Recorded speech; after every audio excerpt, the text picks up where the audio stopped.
Hey guys, what is up? This is Keith Mitchell from Outerhaven, and I'm joined by my buddy here, Jordan, who reviewed Star Wars Outlaws here for Outerhaven. And first, before we go into this, I want to thank Jordan for his tireless effort. And I know that we kept you up hours of the day playing this game, so we do apologize for that, but we do also appreciate that.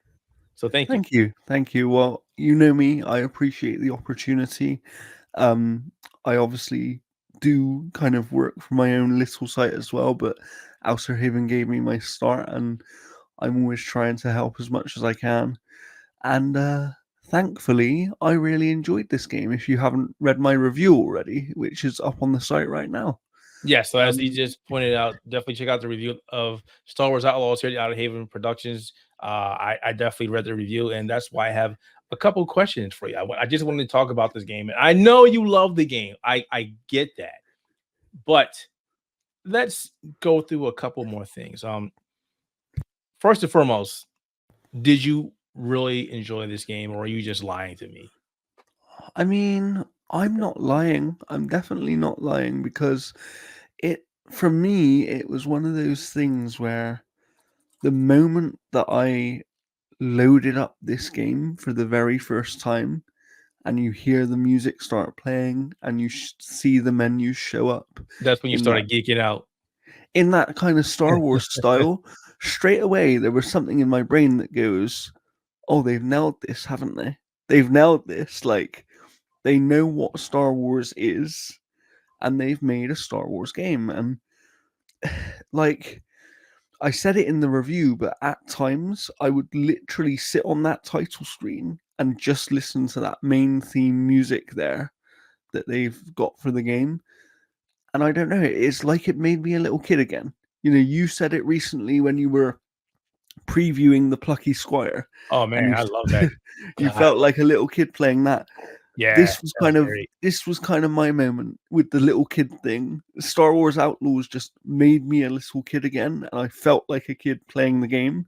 Other than the fact that I had to rush to play it in like 4 days or something. All right. One of my biggest things of watching Star Wars, and I'm not going to go into the chronological order of Star Wars. I'll just say the very beginning when my father took me to see Star Wars many, many, many years ago. One of the things that really impressed me, one of the things that I is embedded in my brain is the space combat. And I know you didn't touch upon it a lot in the review because you're probably here all day, but break down how that feels and how that works within the game. Okay, so first of all, I think the most important thing to say, because people are probably wondering, you spend a lot of time on planets, but how do you transition from planet to being in your ship, right? That is very much handled quite similar to Starfield in the sense of Okay. you are not taking off and landing yourself. However, what they've done here, which makes a significant difference in my opinion, is the animation is hiding the loading, so you don't go to a loading screen. You have an animation that feels like it's part of the gameplay, and it seamlessly transitions back to gameplay. So it just feels a lot more natural, even though you have no control in those actual moments there. And then the way that the kind of space combat works, if you like, is that if you've played something like Squadrons, which was the Okay. EA game a little while ago, Yeah. Star Wars it's Squadron. it is somewhat similar to that, but I actually much prefer it here because the ship feels really fast and light and feels like you have a lot of control over the movement, which isn't always the case in these games where you're flying a ship around. Sometimes it sort of feels like you're controlling a truck. Um, what I did struggle with initially in the play is because you've got two different weapons at your disposal, which is basically you can have a type of missile which is activated using the A button and it locks onto enemies. So if you essentially hover over an enemy and you can do a more like focused aim on them, holding down the L trigger, and that will lock onto the enemy. And when it locks on, you press A, and that will fire a missile at them. But you also obviously have the option to use your laser cannons, which are much quicker and can can still deal considerable damage, but they also overheat, which can lead you vulnerable. However, you have options like being able to fly through, wrecked ships and wrecked space stations to kind of get yourself cover, or just kind of try and get away from the enemies and reposition yourself. So it's very the best way I could describe it in one word is fluid. The whole experience is fluid. Now, I'm a big fan of games that take place in space combat games, and I've been playing a lot of them since God, X-Wing versus TIE Fighter, Wing Commander, and Privateer. So I've been playing these games for quite some time. How is the combat? I know you mentioned the ship and everything feels fluid, but is it fast paced? Is it something that is, I don't want to say enjoyable, but is there enough of it? I should say. Is that enough So, or does it feel like, okay, this is just tossed in while everything oh else takes place no, on the so planet? it definitely doesn't feel like that. It actually, don't get me wrong, there could be more, and the focus in this game is definitely on the planets themselves and Okay. not so much on the space stuff. But mechanically, what they have here is good enough that they could have done an entire game just based on these space mechanics, I think.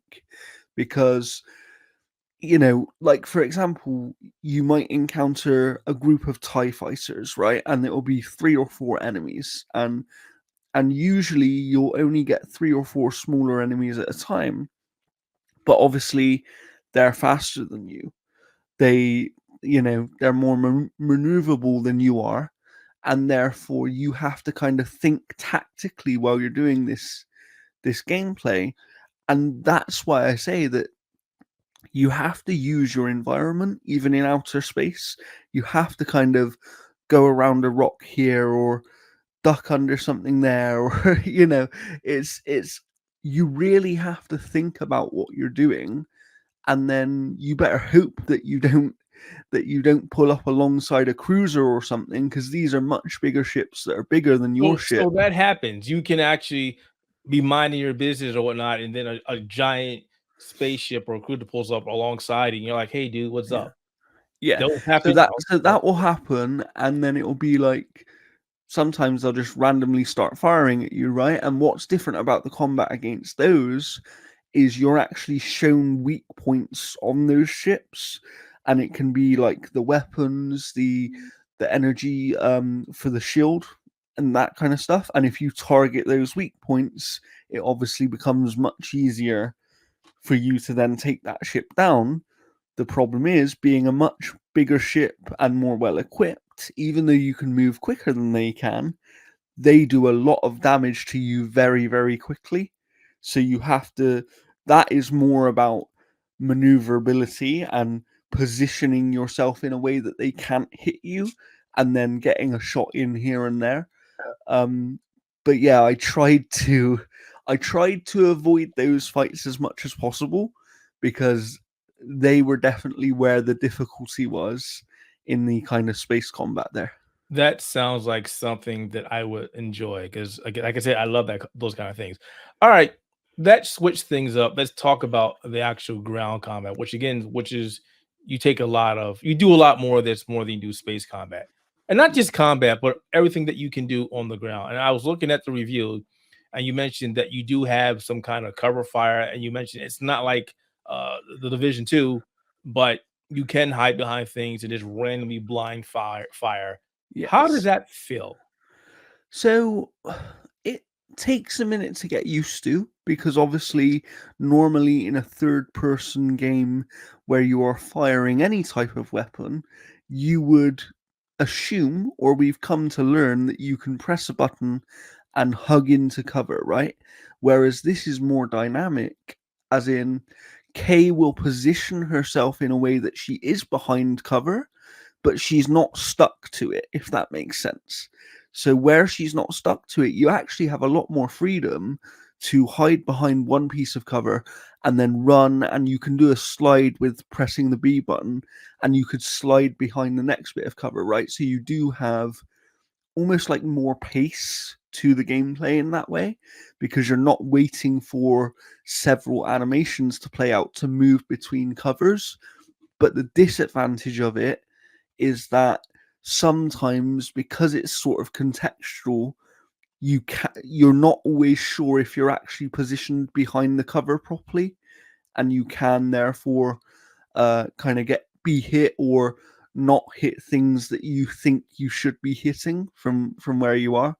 So yeah, there's kind of advantages and disadvantages to the system, but it's certainly different to something like Division 2 for sure. So, since you're playing basic person and not a Jedi or Sith, you have to depend on your blaster. And you mentioned that you can upgrade it. How do the upgrades work? Do you feel like you're more powerful, or is it something that just gets you by as you need it to? So this is where I would describe the game a bit like a Metroidvania when it comes to the blaster, because you get different modules on the blaster, and I forget the names right now, so please forgive me. But one of them is basically your standard laser, which is for human enemies. Then you have an ion blaster, which is for using against droids and different electronical things that you might want to fire at. And then you get a power module slightly later on into the game, which allows you to sort of open up pathways that were previously inaccessible.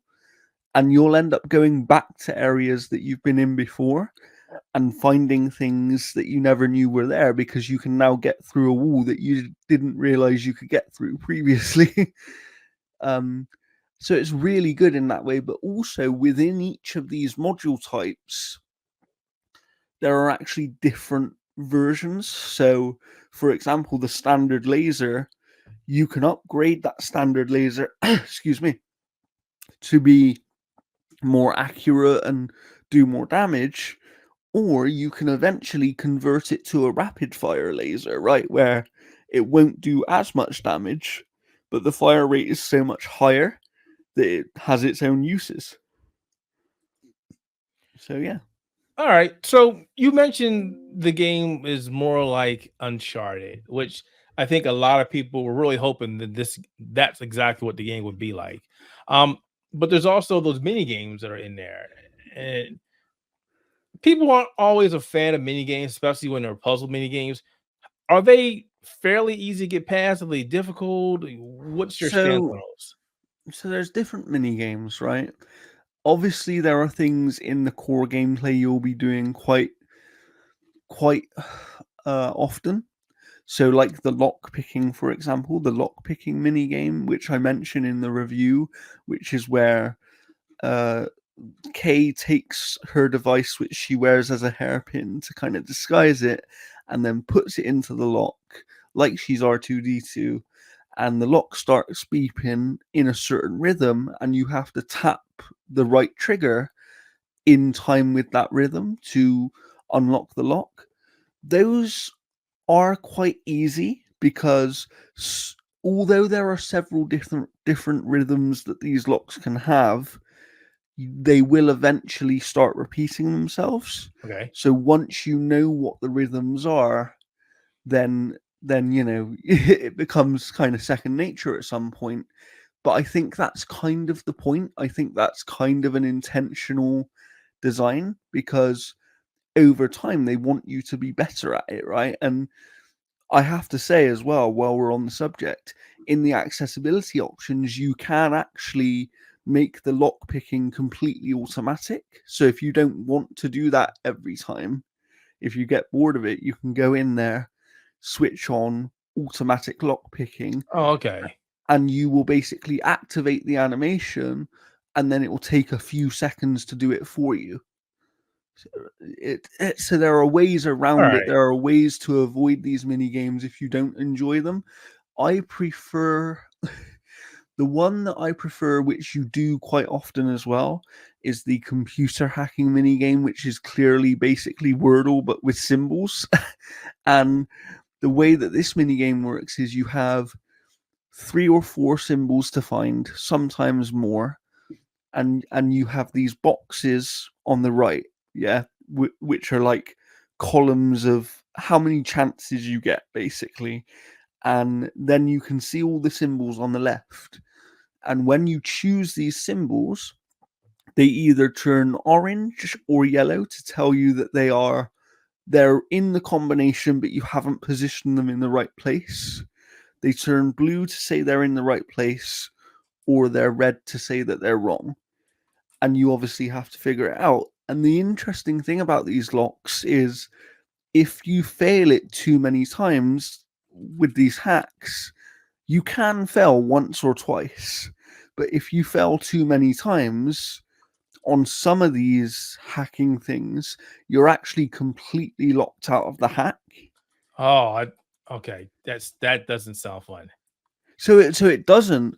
But the thing is, they're well designed enough that that should never really be happening.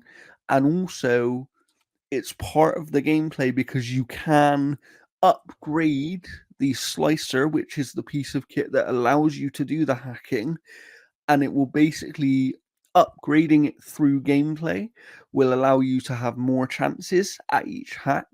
It will also allow you to do things like take so many wrong symbols away, so you'll have less symbols to choose from, and therefore make your chances higher.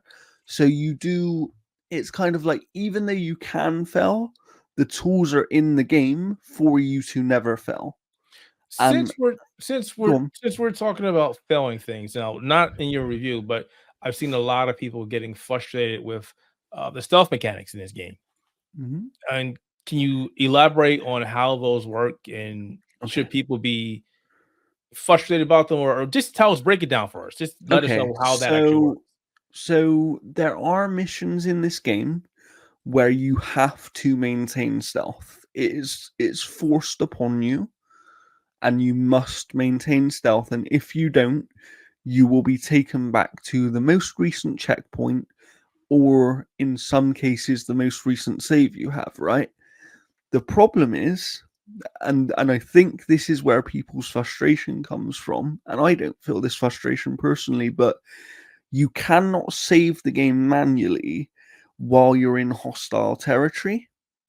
Hmm. So, but the game does autosave on a 3 rolling autosave there every few minutes, even when you're in hostile territory.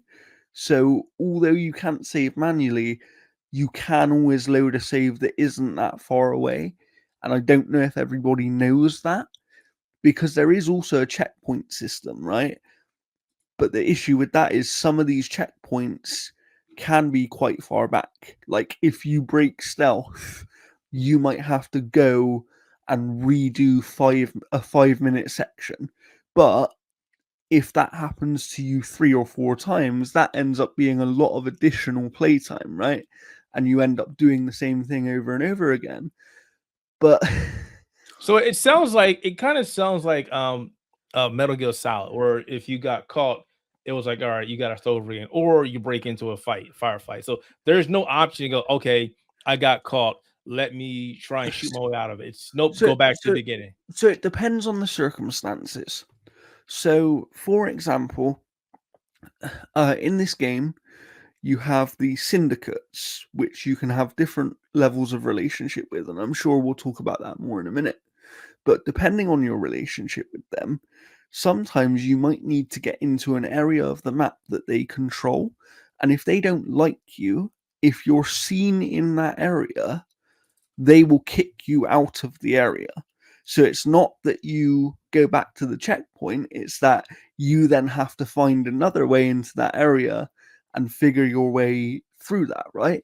But that, to me, that was never a problem, because it was like, just take your time, have patience, and kind of figure out the way to do it. Because one thing I do love about this game, and I love about the stealth, is because it's open world, there are multiple ways to tackle the same thing. I came up on an Imperial base at one point, and there was someone inside who wanted me to meet them that I won't spoil.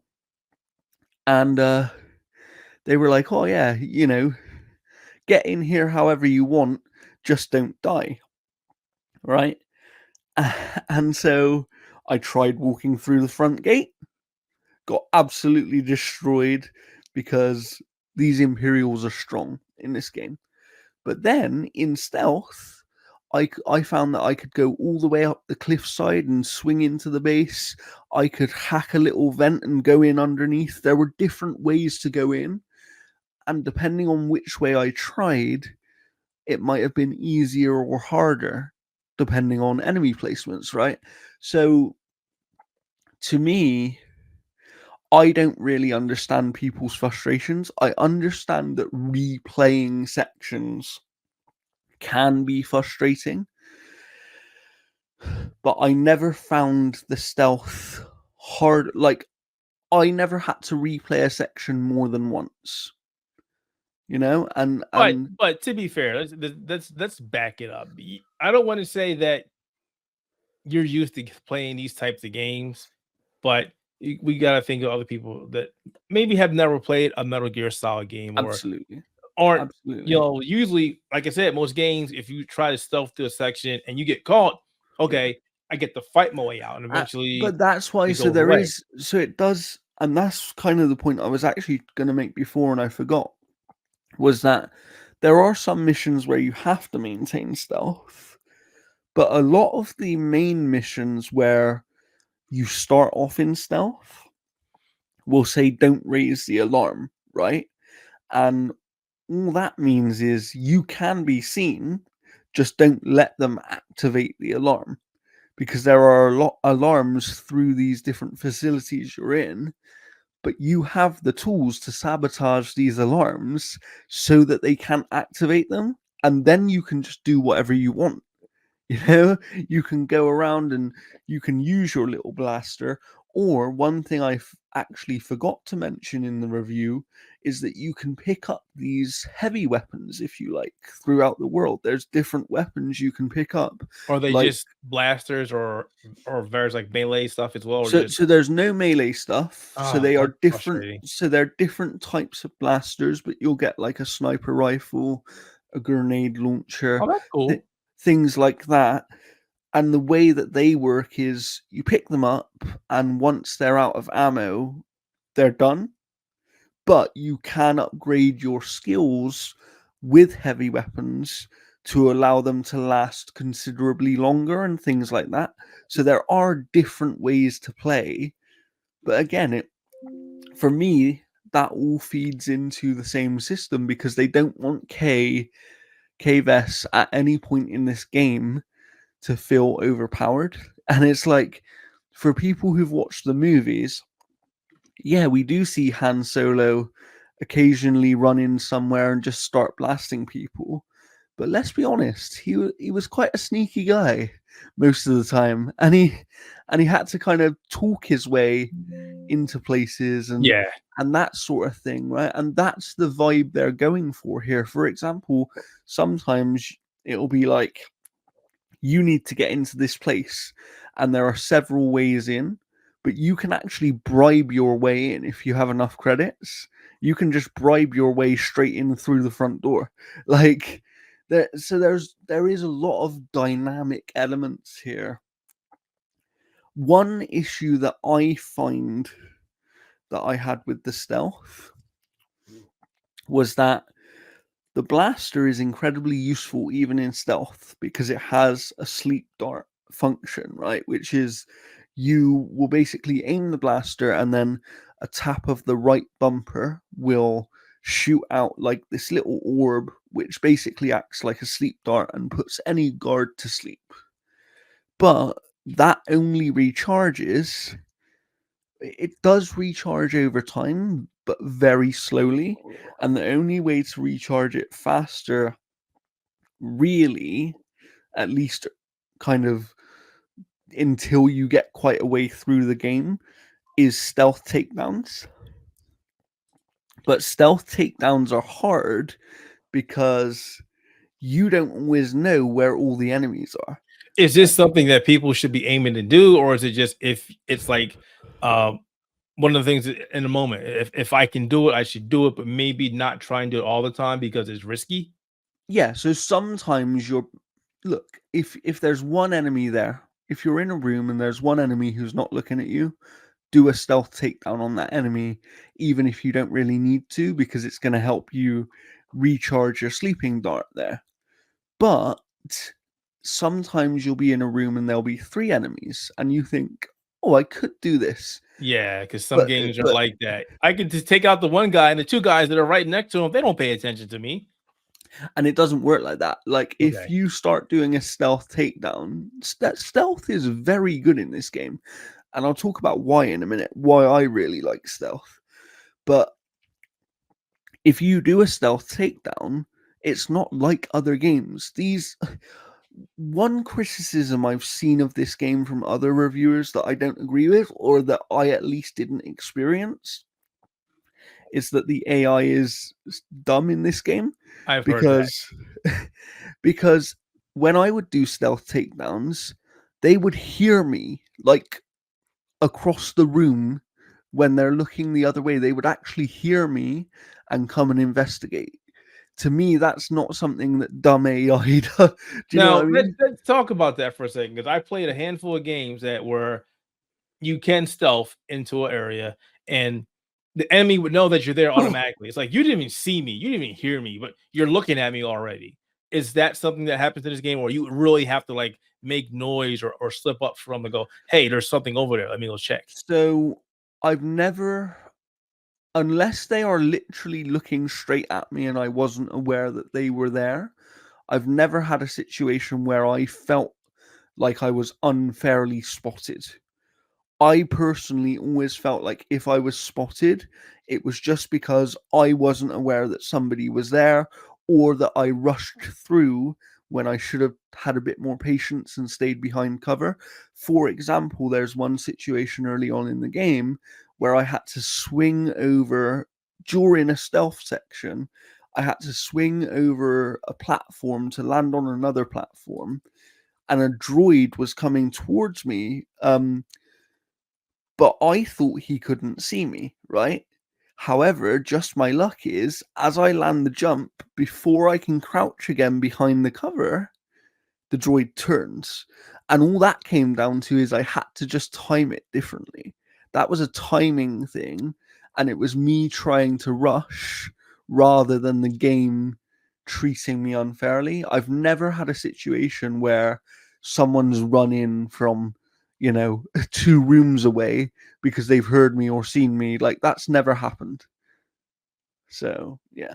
Let me switch up things, because there's a couple things in here I do want to talk to you about before we let you go.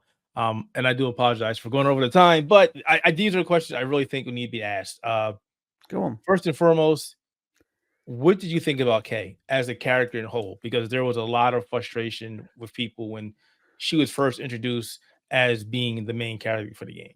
Now, I don't care about what people are talking about her looks. I want to know, how did she feel in general? Her presentation. Mhm. Did you like her? Was there things about her that you didn't like that Ubisoft did with her? Lay it out. Talk to me about her. Okay, so I love Kay. I think that she's one of the most relatable lead characters in a video game, period. And I wasn't expecting that from this game, just because at the end of the day, it's Star Wars, right? Like Right. you don't expect a really relatable character. But let me put it this way to you. You're a dog person, you have dogs. The way that I have Kay dogs. I'm starting to wonder why I am a dog person. But yeah, yeah. the way that Kay is with Nyx, her alien companion in this game, felt like how every human is with their dog. Like, and it actually felt like that. It genuinely felt really human. Like, man, I honestly, the thing about Kay is she's a complex character. And that's something we don't get very often in video games. If we're being really truthful, many characters are one note, or they have one overriding personality trait that kind of trumps everything else, right? But Kay is really complex, and sometimes she has a really caring side, and other times she's very selfish, and she just wants what's best for her, right? And that's why I say in the review, she's an interesting character because if you're familiar with the Star Wars movies, she has the charisma and charm and wit of like a Han Solo, but then she has this sense of duty, but also self doubt at the same time, like Luke Skywalker did, right? Where it's like she knows that she has something she needs to do, and it's the right thing to do, but she doubts in her own ability to do it, and it's really really interesting, and the way it's brought to life in the performances here in this game, I talk about that as well, and they are just unbelievable. Like some of the, and don't get me wrong, they are using pre-rendered scenes on occasion, but that only helps to enhance what I feel for these characters because they feel so real already, and ultimately that comes down to very very good writing. Like, yeah. So her sidekick, Nyx, is Nyx going to be the next adorable animal in the Star Wars series that's going to be confined to one specific media, and we're never going to see it again? It, he, I'm not sure what the sex is. I'm just going to call Nyx a it because we got what, Babu Fricks, we've got Mhm. Grogu. There was another one I can't remember his name, but is Nyx going to be stuck to that? So I think so, and the only reason I think that is because Nyx is a species that was specifically created by Ubisoft Massive Ah, with here we go. with but he was created with the help of LucasArts games, right? So it's not like there's no connection. He has, my understanding is that he is like within the official lore as much as they consider these games to be official lore. But we know how that is with Star Wars, right? They can change their mind at any time, and it can be like, yeah, that doesn't actually matter. That's just its own thing. Um, but yeah, I mean, we can't do this episode here without talking about Nyx because I I I think I Nyx. I want Nyx. I've seen all these adorable plush animals. As you can see, I love plush. Well, you probably can't see now. So I collect them, and my family steals them from me. And I noticed that Ubisoft was like doing contests where you can win them, or they'll send them to their favorite content creators or whatever. So Yeah, most of us who fall in love with this character will never be able to own a Nyx unless Ubisoft and Disney do something. So yeah. I was just curious about your thoughts about Nyx. Um, I love Nyx. I think he's the greatest. Honestly, this is no joke. I think he's the best companion in a video game ever. Like, and ever? yeah, That's a tall statement, my friend. yeah, Ever? I don't yeah, know. I don't know. yeah. We might have to debate this another time, but We let's will go on. do. We will No, do. we're Would gonna you like? debate this. Would you like me to explain why I feel? Yes. I Yes, feel. please do. Okay, so first of all, it's his versatility. He can help you with nearly everything in the game. He can distract enemies. He can attack enemies. He can disable alarms. He can open doors for you. He can open vents. He's a key part of puzzle mechanics at times. What else can he do? He can go and pick up weapons for you from across the room and bring them to you. So if you run out of ammo or something, or your gun's overheated, or whatever, you're feeling like you need a different weapon. You can send him to run and get it for you while you stay in cover, you know, and he will do that. You can tell him to go and pick up little kind of materials in the world, things that you need to craft different upgrades. His abilities can also be upgraded, so many of the abilities in the game, there is no skill tree. That's not the way that skills work in this game, but you upgrade them through a blend of sort of gameplay challenges, if you like, where you have to do certain things within gameplay, and then also certain sort of side quests or mini quests for what are called experts. and they will help you to kind of upgrade your own skills, upgrade Nix's skills. For example, he has basically radar vision, right? So if you tap up on the D-pad, he can highlight enemies for you through walls, and he can eventually highlight things like treasure boxes, right? And I mentioned he could disable alarms. At some point, when his skills upgrade, he can not only disable alarms, but he can booby trap them so Okay. the Yeah, enemies will come he over definitely and does destroy. sound like he's very useful. Okay, I'll give him that. I'll give him that. Um, Last thing before we go, and this is something that I've been it's something that's been intriguing me with more and more games are being released, and it's something that you brought to my attention a while ago. The accessibility of this game. What have they done in terms of accessibility? So many things, and I don't have the list right here, but they do actually have a web page specifically for it somewhere. Um, and there is loads of options. You're greeted with them first on initial setup of the game, as you would have in many games now. You will get the option to turn on one of 3 or 4 different accessibility presets, and it will be like for people with mobility needs, right? And that will turn on a set of settings which they think is helpful for people with that, for people with visual needs, for people with audio needs.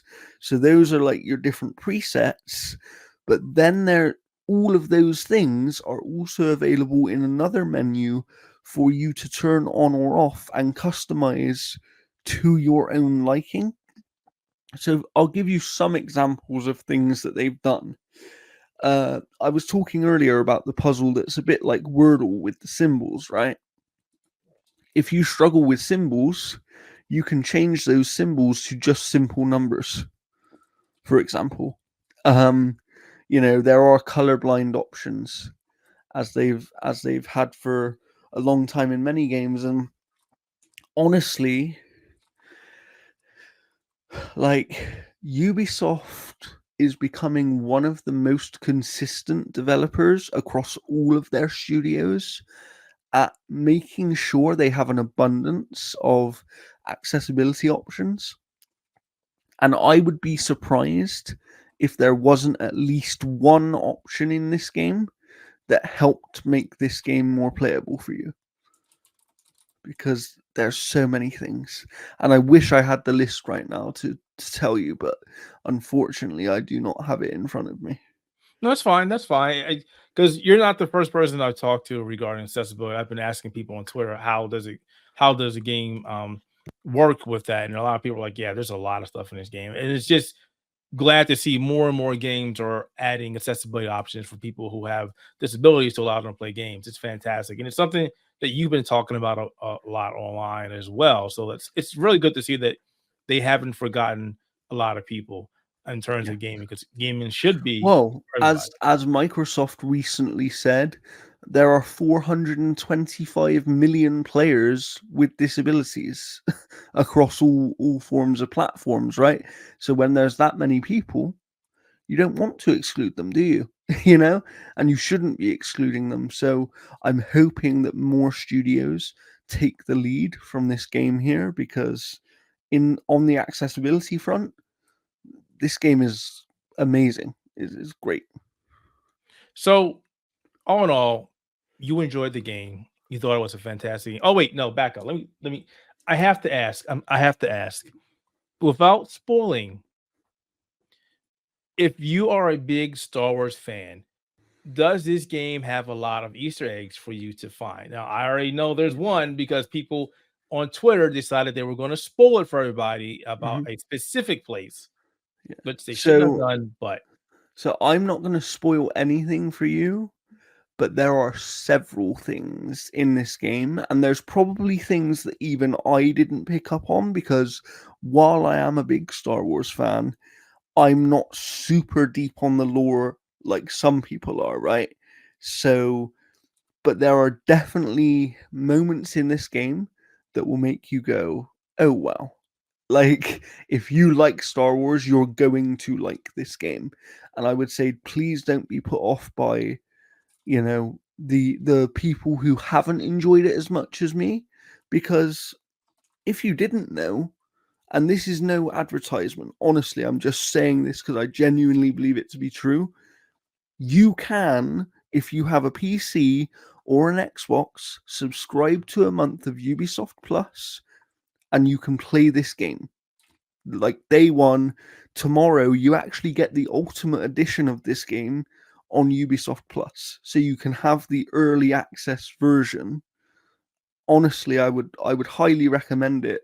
If you're a bit apprehensive about spending the full price of admission here, there is a more cost effective way to play the game. So, I really think you should. I think this is, for me, this is the first game where I felt like it's genuinely a must play game this year. I was already sold in the game. I'm a big Star Wars fan. I was already saying I wanted to play the game even before most people started looking at the game and going, "I don't like the game. I think it's terrible." And it's really interesting how polarizing the reviews are today, because there are scores of people going, "This is fantastic. This is game of the year material. I really love the game." Then there are other people on the other end saying, "This is terrible. I don't understand why this game was made." And it's just like, wow. And this, yet again, it just shows you that reviews are very subjective. Yeah. And And I'd also like to say something as well, okay, if you'd give me a moment here. no, go for it. But I think that a lot of the criticism for this game probably comes from the fact that this game isn't doing anything revolutionary. And I say this in my own review. It's not doing anything revolutionary. Pretty much every single thing it does is something we've seen in some form in other games before. But for me, what made this game special were probably a handful of things. One is how they combine all of those elements to make a unique feeling experience.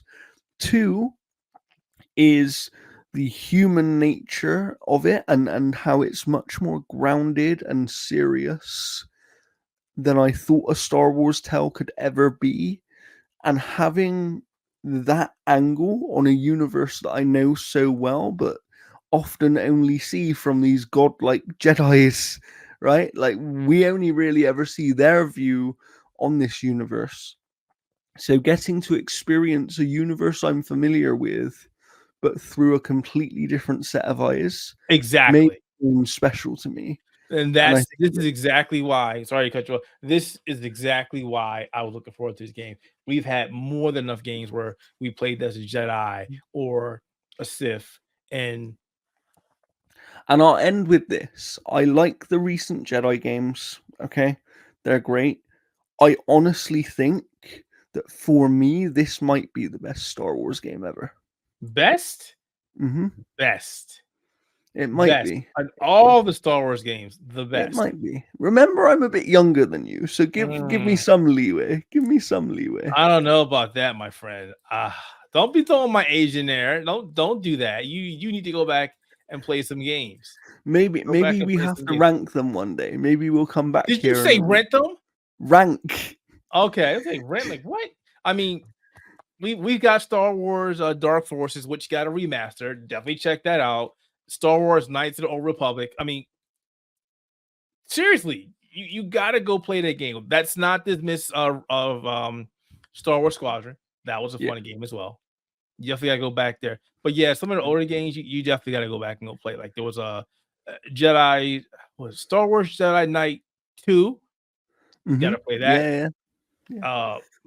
Uh Like I said, we've all played a lot of Star Wars games, but I really think that there's something special about this one for giving us that fresh set of eyes to see this universe through. And it's basically it's basically like a space opera, like like Dark it Souls in space. I had to say that. Don't. it I'm kidding, folks. I'm really kidding. Don't. it No. feels so grand to me. And one thing I didn't mention is the reason I came to the Uncharted comparison as well is because not only do so many of the gameplay mechanics play similarly to Uncharted, from traversal to stealth to even the fact that you pick up some weapons that are only temporary for you, right?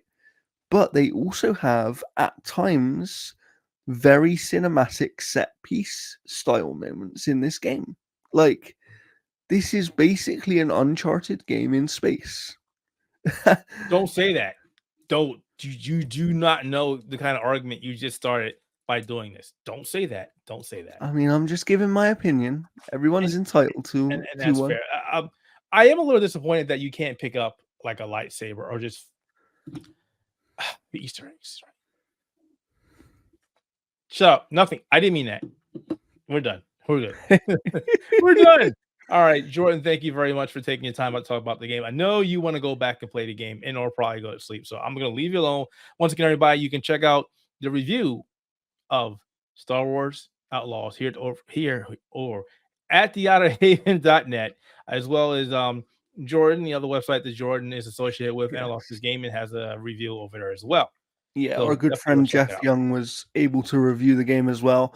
And also, can I just say that if you aren't familiar with my podcast, I have a podcast called the Gaming Mix Podcast, where me and Jeff got together after playing about 15 hours of the game each a few days ago and kind of gave our first impressions. And we have an episode up there right now that you can go and see for our first impressions of Star Wars Outlaws while we were still playing it, and maybe see how our opinions have changed. Fair enough. All right, folks. Thanks for watching, and be sure to check out Spectator Podcast every week. Is it every week? Yeah, every week. We're still doing we're still doing every week, but things may happen. And also, if this show gets put out before we head out to PAX West 2024, we will be covering that event as much as we can, and we'll have a lot of great content from that event. So stay tuned to our Outer Haven YouTube channel and also the outerhaven.net.